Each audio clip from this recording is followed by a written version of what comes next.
اللہم صلی علی سیدنا محمد وعلی آل سیدنا محمد وبارک وسلم۔ یہ شعبان کا آخری ہفتہ ہے اور رمضان المبارک کی آمد ہے۔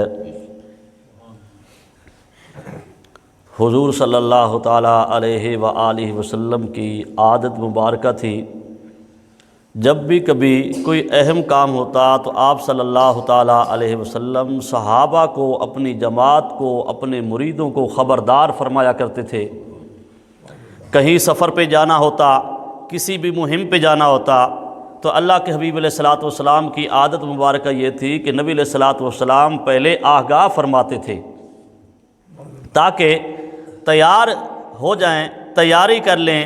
اللہ کے حبیب علیہ الصلوۃ والسلام نے اسی طرح رمضان المبارک کی آمد سے پہلے صحابہ کو جمع فرمایا، اپنے مریدوں کو جمع فرمایا، اور نبی کریم صلی اللہ تعالی وسلم نے اپنے یاروں کو جمع فرما کے ایک بہت ہی اہم خبر عطا فرمائی۔ تو یاد رکھیں، یہ صحابہ کی وجہ سے ہی ہمارا دین محفوظ ہے۔ اگر صحابہ نہ ہوتے تو ہم تک آج دین نہ آتا۔ اس لیے اللہ کے حبیب علیہ الصلوۃ والسلام نے ارشاد فرمایا، میرے صحابہ ستاروں کی مانند ہیں، تم جس کی بھی اتباع کرو گے کامیاب ہو جاؤ گے۔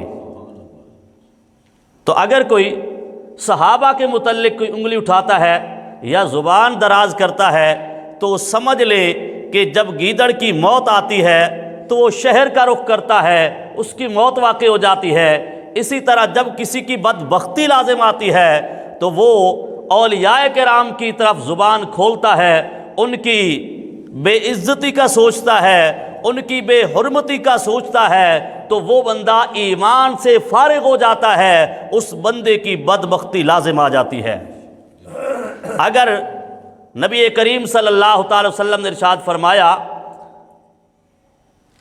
کہ دو بندوں کے ساتھ اعلان جنگ ہے، ایک جس بندے نے سودی کاروبار کیا اس کے ساتھ اللہ کا اعلان جنگ ہے، دوسرا بندہ وہ ہے جس نے اللہ کے اولیاء کے ساتھ دشمنی کی۔ اگر ایک ولی کے ساتھ کوئی دشمنی کرتا ہے تو اللہ کا اس کے ساتھ اعلان جنگ ہے۔ مجھے یہ بتاؤ کہ صحابہ کے اندر تو اولیائی بدرجہ عتم پائی جاتی ہے، تو اگر کوئی صحابہ کرام کے متعلق زبان کھولتا ہے تو وہ گویا کہ قرآن کی خلاف ورزی کرتا ہے۔ جو صحابہ کے متعلق زبان کھولتا ہے وہ حدیث مبارکہ کی توہین کرتا ہے، جو قرآن اور حدیث کی توہین کرتا ہے، قرآن اور حدیث کو نہیں مانتا، تو گویا کہ وہ بندہ ایمان سے فارغ ہو جاتا ہے۔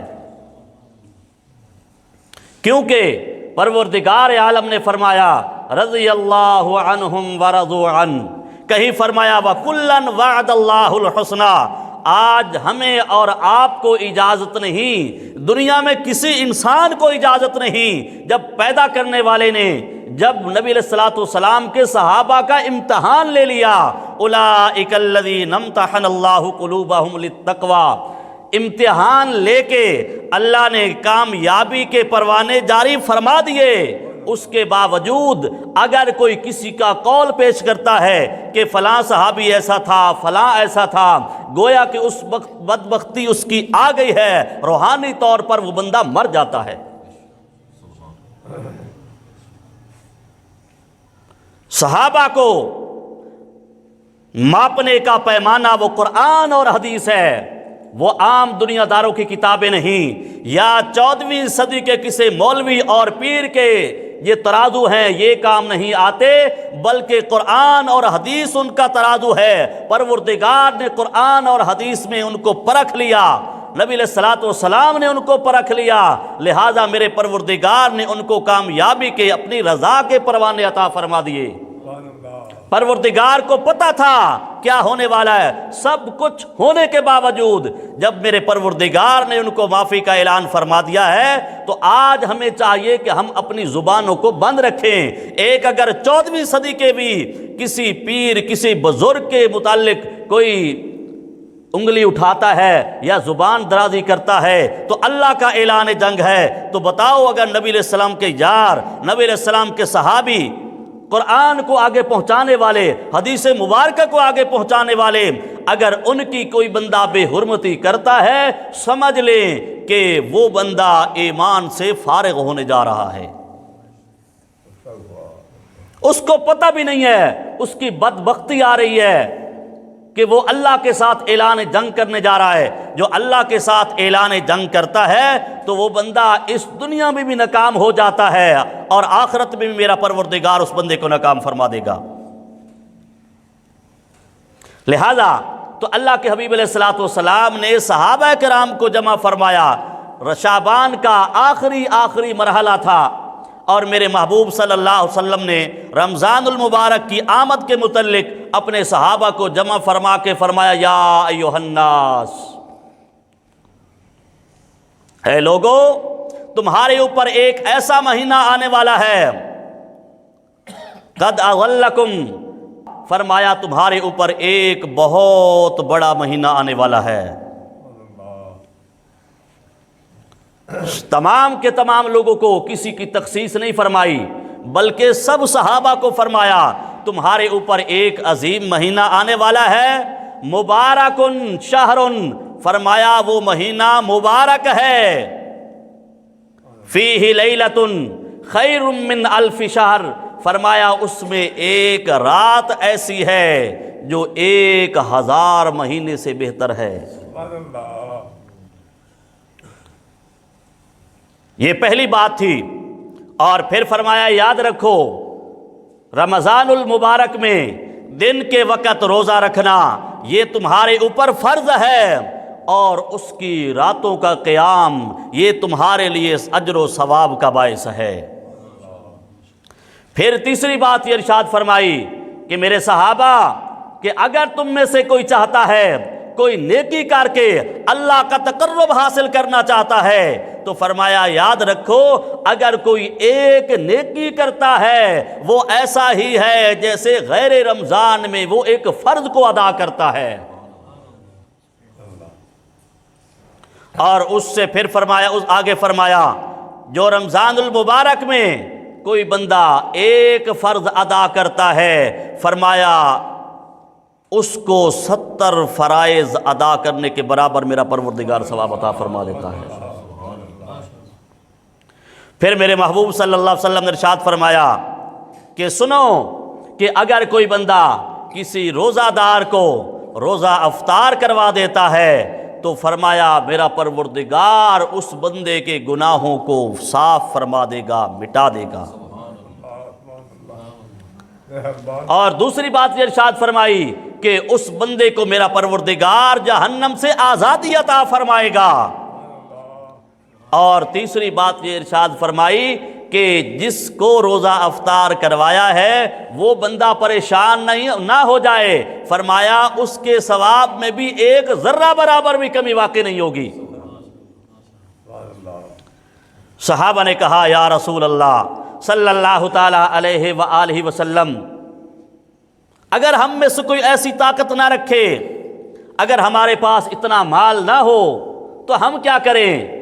سنو، یہ ہمارے لیے ہی تھا۔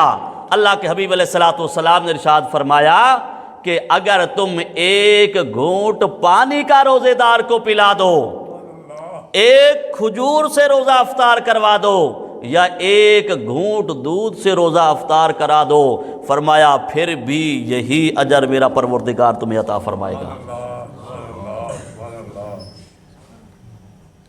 اور فرمایا اس کے ثواب میں کوئی کمی واقع نہیں ہوگی۔ پھر فرمایا کہ میرے صحابہ، اس رمضان المبارک کے مہینے میں اپنے غلاموں اور نوکروں پر فرمایا نرمی کرو۔ جو کوئی بندہ غلام اور نوکر پر نرمی کرے گا، اس سے تھوڑا کام لے گا، تو میرے پروردگار نے ارشاد، نبی علیہ السلام نے ارشاد فرمایا کہ میرا پروردگار اس بندے کے گناہوں کو معاف فرما دے گا اور اسے جہنم سے آزاد فرما دے گا۔ پھر میرے محبوب صلی اللہ علیہ وسلم نے ارشاد فرمایا، سنو میرے صحابہ، اس کا پہلا حصہ رحمت ہے، دوسرا حصہ مغفرت ہے، اور تیسرے حصے میں جہنم سے آزادی ہوتی ہے۔ اور پھر فرمایا 4 کام ایسے کے ہیں جو کرنے کے ہیں، ان 4 میں سے فرمایا 2 یہ ہیں جو لازم ہیں وہ کرو رمضان المبارک میں۔ ایک کلمہ طیبہ کی کثرت کے ساتھ تلاوت کرو، بار بار کلمہ طیبہ پڑھو، اور دوسرا استغفار کثرت کے ساتھ کرو۔ اور فرمایا 2 چیزیں تمہارے اوپر لازم ہیں، اس کے علاوہ تمہارا چارہ نہیں۔ ان میں سے پہلی چیز یہ ہے کہ تم اللہ سے جنت کا سوال کرو اور جہنم سے پناہ مانگو، یہ تمہارے لیے ضروری ہے۔ اور آخر میں فرمایا میرے صحابہ کہ اگر کوئی بندہ روزہ دار کا روزہ افطار کروا دے گا تو فرمایا یاد رکھو کل قیامت کے دن روز محشر میرا پروردگار اس بندے کو میرے حوض پہ بھیجے گا۔ جو بندہ میرے حوض کوثر سے پانی پی لے گا جنت جانے تک اسے پیاس ہی نہیں لگے گی۔ یہ میرے محبوب صلی اللہ تعالی علیہ وسلم کا رمضان المبارک کے آنے سے پہلے کچھ وقت خطبہ تھا، جو صحابہ کو خبردار کیا اور چکنا کیا کہ میرے صحابہ اس کے لیے تیار ہو جاؤ۔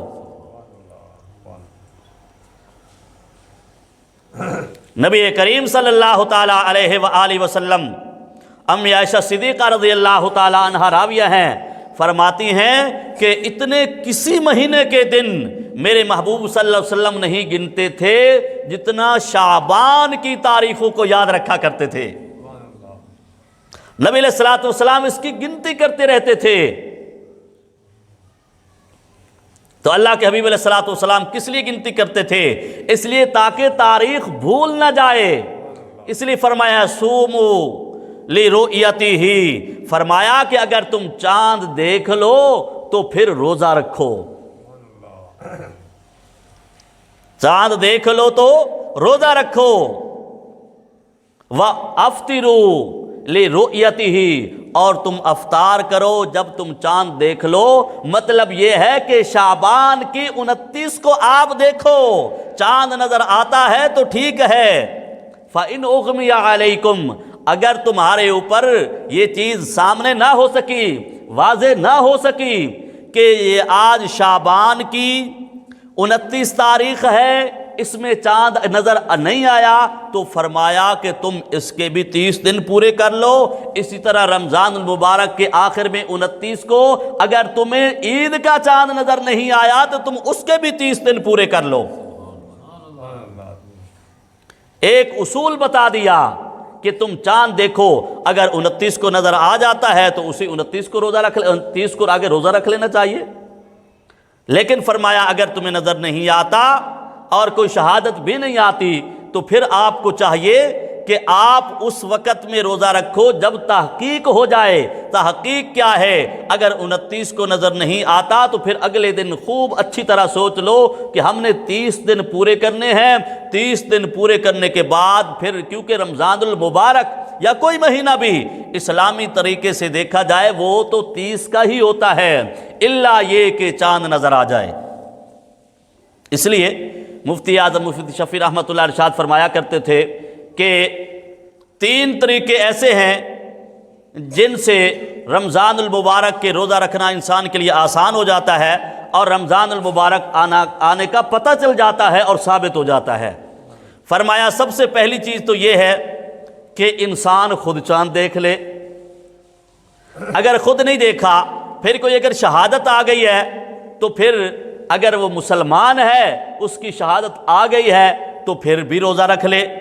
اور تیسری چیز یہ ہے رمضان المبارک کو ثابت کرنے کے لیے کہ اگر یہ دونوں چیزیں نہیں ہیں پھر تیسرا ثبوت یہ ہے کہ 30 دن پورے کر لے۔ کتنی آسان بات بتا دی ہے، پھر بھی ہم لڑتے جھگڑتے رہتے ہیں کہ پتہ نہیں اس میں کیا کرنا ہے، پتہ نہیں نظر آیا کہ نہیں آیا۔ تو یہ اصول بتا دیا قیامت تک کے لیے، کیونکہ حضور صلی اللہ تعالی علیہ وسلم نے ارشاد فرمایا کہ ہم ان پڑھ لوگ ہیں، کیا شان ہے میرے محبوب کی کہ نبی علیہ السلام نے اپنے اندر، ہمارے اندر اپنے آپ کو بھی شامل فرما لیا۔ فرمایا ہم ان پڑھ قوم ہیں، ہم حساب و کتاب نہیں جانتے، ہم لکھنا نہیں جانتے، میرے محبوب صلی اللہ علیہ وسلم کے کیا کہنے، امی ہونے کے باوجود جو پڑھے لکھے لوگوں کو حیران کر دے اس کو امی کہتے ہیں۔ یہ میرے حضور کا خاصہ ہے امی ہونا۔ حضور صلی اللہ تعالی علیہ وآلہ وسلم نے کتنے اچھے انداز میں بتا دیا۔ یہ ہے حضور صلی اللہ علیہ وسلم کی تعلیمات۔ اللہ کے حبیب علیہ الصلوۃ والسلام شعبان کے مہینے میں رمضان المبارک کی تیاری فرمایا کرتے تھے اور دعائیں مانگا کرتے تھے کہ اے اللہ ہمارے رجب اور شعبان میں برکت عطا فرما اور ہمیں رمضان المبارک تک پہنچا۔ اور رمضان المبارک میں اللہ کے حبیب علیہ الصلوۃ والسلام جب قریب آج دعا کرتے، اللہ مجھے رمضان کے لیے سلامت رکھ اور رمضان کو میرے لیے سلامت رکھ، اور اس کی جو برکتیں ہیں اللہ وہ بھی مجھے عطا فرما، ان کی برکتوں کو بھی میرے لیے ثابت فرما اور ان کی برکتوں کو میرے حق میں قبول فرما۔ یہ اللہ کے حبیب علیہ الصلوۃ والسلام کا طریقہ تھا۔ اور ایک اور بات بھی یہاں وضاحت کے ساتھ عرض کر دوں، بعض لوگ یہ کرتے ہیں کہ رمضان المبارک کے آنے سے پہلے روزہ رکھنا شروع کر دیتے ہیں کہ یہ ابتدا کے لیے ہے، یہ برکت کے لیے ہے، یہ سلامی کے لیے ہے تاکہ رمضان کا اکرام ہو جائے۔ تو حضور صلی اللہ تعالی علیہ وسلم نے ایسی بات سے منع فرما دیا۔ ہاں اگر کوئی بندہ پہلے سے روزہ رکھتا ہے اور وہی کوئی جمعرات کا رکھتا ہے، کوئی جمعے کا رکھتا ہے، اگر وہی دن جمعرات اور جمعہ کا بنتا ہے تو وہ بندہ بے شک روزہ رکھ لے، لیکن اس لیے رمضان کے استقبال کے لیے روزہ رکھنا تو یاد رکھیں اس کی گنجائش بالکل نہیں ہے۔ اللہ کے حبیب علیہ الصلوۃ والسلام نے اس چیز سے منع فرما دیا۔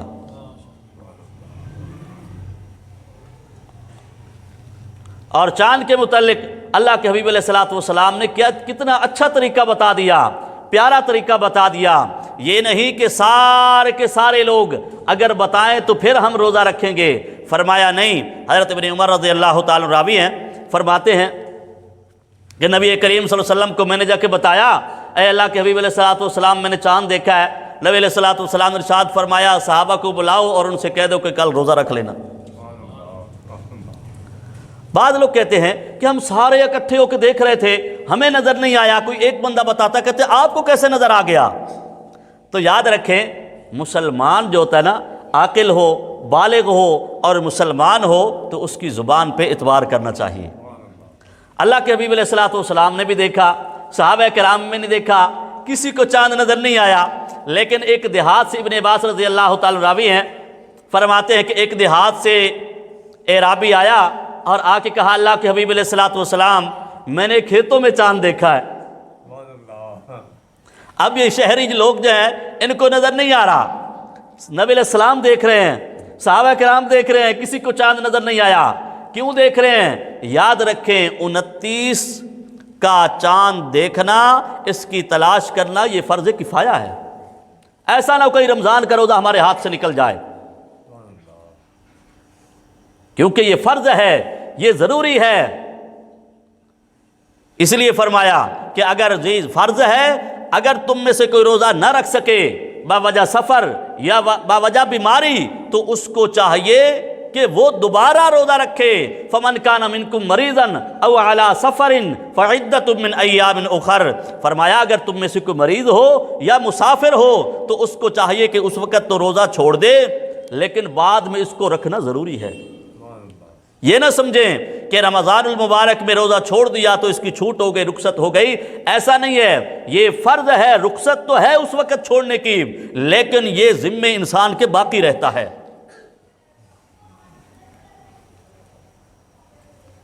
تو اللہ کے حبیب علیہ الصلوۃ والسلام کے پاس وہ دیہاتی بندہ آ گیا، اللہ کے حبیب علیہ الصلوۃ والسلام نے اللہ کے حبیب علیہ الصلوۃ والسلام کو آ کے بتایا کہ اے اللہ کے حبیب علیہ الصلوۃ والسلام میں نے چاند دیکھا ہے۔ نبی علیہ الصلوۃ والسلام نے ارشاد فرمایا اچھا مجھے یہ بتاؤ کہ آپ یہ گواہی دیتے ہو کہ اللہ ایک ہے؟ کہا لا الہ الا اللہ محمد الرسول اللہ۔ نبی علیہ السلام نے پوچھا بتاؤ میں اللہ کا نبی ہوں، یہ گواہی دیتے ہو؟ اس نے کلمہ پڑھا اور کہا اللہ کے حبیب علیہ الصلوۃ والسلام میں گواہی دیتا ہوں کہ اللہ ایک ہے، آپ اللہ کے رسول ہیں۔ نبی علیہ السلام نے اس سے اگلی کوئی بات بھی نہیں پوچھی۔ نبی علیہ الصلوۃ والسلام نے ارشاد فرمایا یا بلال اذن فی الناس ان یصوموا غدا۔ نبی علیہ الصلوۃ والسلام نے فرمایا اے بلال لوگوں میں اعلان کر دو کل روزہ رکھیں۔ یہ ہے دین اسلام کا حسن۔ نبی کریم صلی اللہ علیہ وسلم کے دین میں کتنی خوبصورتی ہے، ایک چھوٹی سی بات پہ اس سے بات پوچھی، تصدیق کر لی۔ جو اللہ اور اس کے رسول کو مانتا ہے وہ مسلمان ہے، جو مسلمان ہے اس کی زبان پہ کیسے اعتبار کیا، کوئی گواہیاں نہیں مانگی۔ آج کل ہماری عادت تو یہ ہے ہم شریعت کو چھوڑ دیتے ہیں، بہت ساری باتیں ایسے ہیں جس میں ہمارے رواج ہیں، رواج کو ہم فروغ دیتے ہیں اور سنت کو چھوڑ دیتے ہیں۔ جب سنت کو چھوڑ دیتے ہیں تو یاد رکھیں ذلت ہمارے مقدر میں لکھ دی جاتی ہے۔ یہ رمضان المبارک ہمارے لیے ایک شیڈول ہے کہ اگر ایک رول ہے، اگر اس کے مطابق تم زندگی گزارو گے بقیہ سال تمہارا اچھا گزر جائے گا۔ یہ کوئی عام مہینہ نہیں بلکہ یہ بہت برکتوں والا مہینہ ہے۔ ایسی برکتیں ہیں، امام ربانی حضرت مجدد الفسانی رحمۃ اللہ ارشاد فرماتے ہیں کہ اس مہینے کو اتنی برکت ہے، اس مہینے کے اندر اتنی برکت آتی ہے، فرمایا بقیہ پورے 11 مہینوں میں وہ اللہ کی رحمت نہیں اترتی جو اس ایک مہینے میں اترتی ہے۔ 11 مہینوں کو وہ نسبت حاصل ہے اس مہینے کے ساتھ جیسے سمندر کو ایک قطرے کے ساتھ، جیسے ایک قطرے کی سمندر کے سامنے کوئی قدر و منزلت نہیں ہوتی، اسی طرح بقیہ 11 مہینوں کی کوئی قدر و منزلت رمضان المبارک کے سامنے نہیں ہے۔ اتنی برکتوں والا مہینہ ہے، اور یاد رکھیں یہ ابھی آنے والا ہے تو ہمارے حضرت شیخ العرب والعجم محبوب سبحانی حضرت پیران پیر شیخ عبد القادر جیلانی رحمۃ اللہ علیہ فرماتے ہیں کہ یہ رمضان المبارک ابھی آیا نہیں ہوتا لیکن پہلے سے اس کی برکات شروع ہو جاتی ہیں۔ رمضان بعد میں آتا ہے، اس کی برکات پہلے شروع ہو جاتی ہیں۔ فرمایا جیسے سورج ابھی نکلتا نہیں، پوہ پھٹنے کو کچھ دیر باقی ہوتی ہے تو روشنی پھیل جاتی ہے، فرمایا اسی طرح ابھی رمضان کا مہینہ آیا نہیں ہوتا، اللہ کی رحمت پہلے برسنا شروع ہو جاتی ہے۔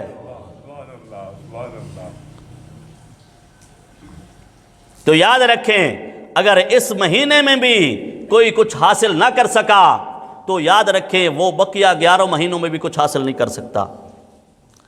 جس کے یہ رمضان اچھا گزر گیا اس کی عید اچھی گزر جاتی ہے۔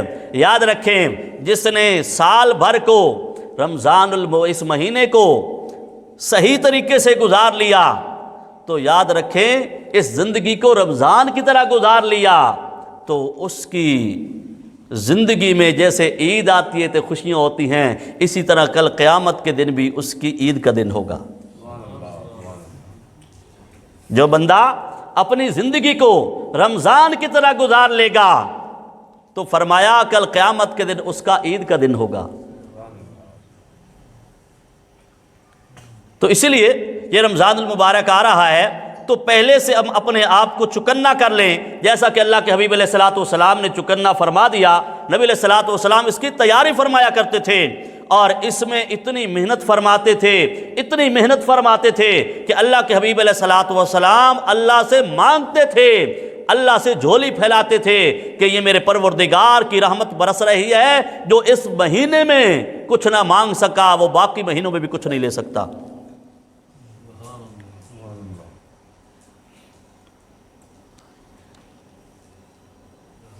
تو اس لیے اللہ سے دعا ہے کہ اللہ تعالی ہمیں رمضان المبارک آ رہا ہے تو رمضان المبارک کی اللہ ہمیں تیاری کرنے کی توفیق عطا فرمائے اور ہمیں رمضان المبارک تک پہنچا دے۔